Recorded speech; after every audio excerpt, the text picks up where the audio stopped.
everyone, Robert the Bruce back again, and today we've got a video for our newer players to the game, appropriately titled Battlefield 3 for Noobs.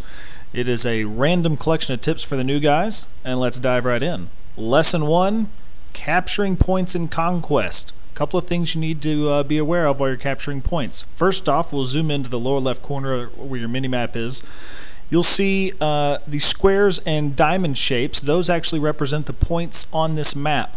The far left one is A, and it counts up from there, B, C, and D to the right. Now the blue ones are the ones your team has. Orange is the other team.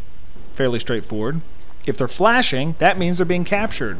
So obviously if the blue ones are flashing, the enemy is capturing yours, and if the orange ones are flashing, you and your teammates are capturing the enemies. It's always a good idea to be paying attention to these and have an idea of the enemy's movements. Once they turn white, that means it has actually been neutralized and they're about to have it. Now we're going to zoom in above. We're capturing a point here at D, and you'll see that indicator, the bar is actually becoming less filled with the orange color. It gets to neutralized, and then it starts filling up back again with the blue color.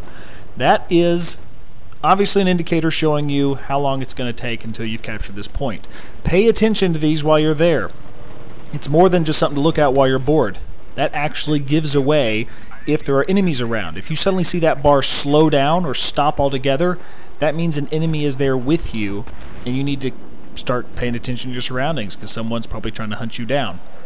Another thing to remember while capturing points, get some cover. And don't make it obvious. There's only so many places you can hide around spawn points, so try to find something a little bit off the beaten path, because when you're capturing, the enemy knows it. They see the indicator flashing and they're coming for you.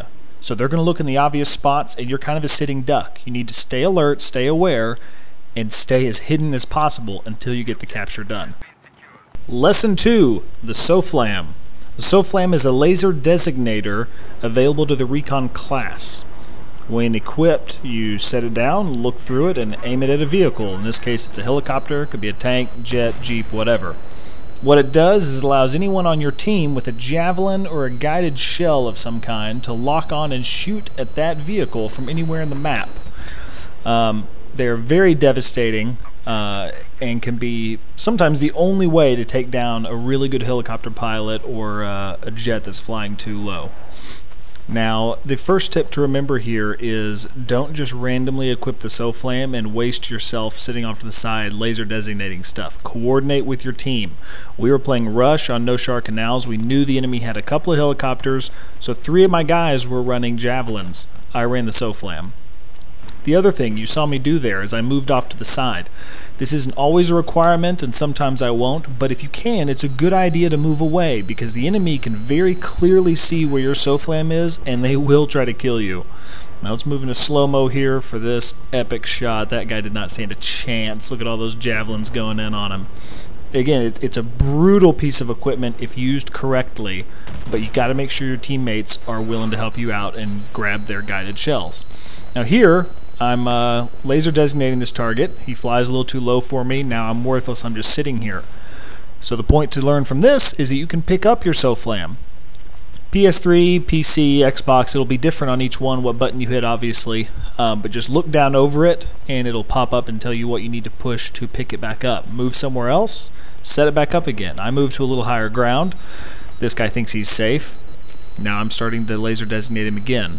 He panics, he gets hit with one, starts flying through the middle of the map, and then one of my buddies gets a quadruple kill with his javelin there. That is just dirty.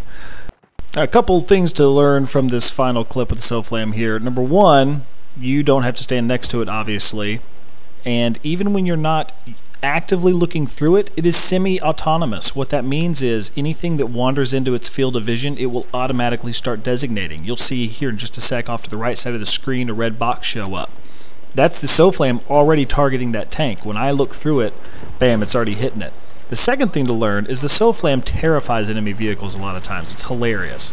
That first tank moved off all the way to the right because I was designating him and he couldn't shoot me.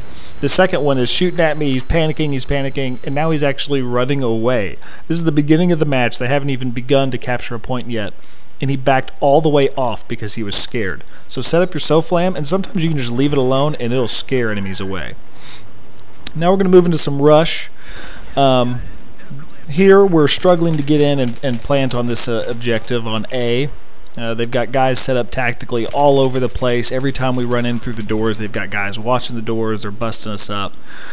We're really struggling. So I slowed down for a minute to pick off a few of them and try to thin the herd before I moved in. But if every time you run through the door somebody's there waiting to shoot you, what can you do? Well, here you go. If you or a teammate can blow out the side of the building, you can arm the incom from outside. This is lesson 3. You see there, we're zooming in. You see the corner of the incom actually sticking out where we've blown out the side of this building. Run up and arm it from right here. You even see an enemy run by the screen right there. No idea where I am. He's looking all over for us, and now me and my buddies start to move in. Here's a couple guys running in. One spawns on them. Clean them out, no problem. If I'm sitting right next to the MCOM because I armed from the inside, I'm an easy target for them to take out. But because we were outside and working our way in, we were able to clearly see everything, take hold of the situation, and by the time they get back up here to try to defuse it, we've all set up tactically all over the place. They don't have a chance of getting in here and taking this thing out. Now, I killed this guy here after he kills my buddy, and that leads us right into lesson 4. Revive your team. This is not for just because of the points it gives you. It's not to help out the stats of your buddy, even though those things are nice. It is because it actually gives you back tickets, which are crucial. Let's go back and zoom in on the tickets. There it is, 65. He just died. We're down to 65. I revive him, pause it, and let's zoom in again. 66. This is awesome, and so many people don't realize this, and they don't spend the extra second it takes to revive their teammates. You get 5, 10, 15 revives in a round, or say you and a few buddies get 20 or 30, that is a huge advantage in Conquest and Rush of tickets you've gained back against the enemy. Do not underestimate this. Now that doesn't mean you run around just reviving everybody like crazy, because if there's still enemies around, they're just going to kill you too, and you'll look like an idiot and make your teammates mad. So make sure the area is clear before you go into the revives. But if you can, and if it's available for you to do safely, do it. It will save you games, guaranteed. And that wraps up this video today. If you liked it, please click the like button and subscribe so you're one of the first to see my new content when it comes out. If this video didn't really help you a whole lot because you're already a pro, send the link to your buddy who's terrible. Maybe it'll help him get a little better, and then you won't mind playing with him so much. Thanks for watching. As always, don't forget, only rookies camp the enemy spawn.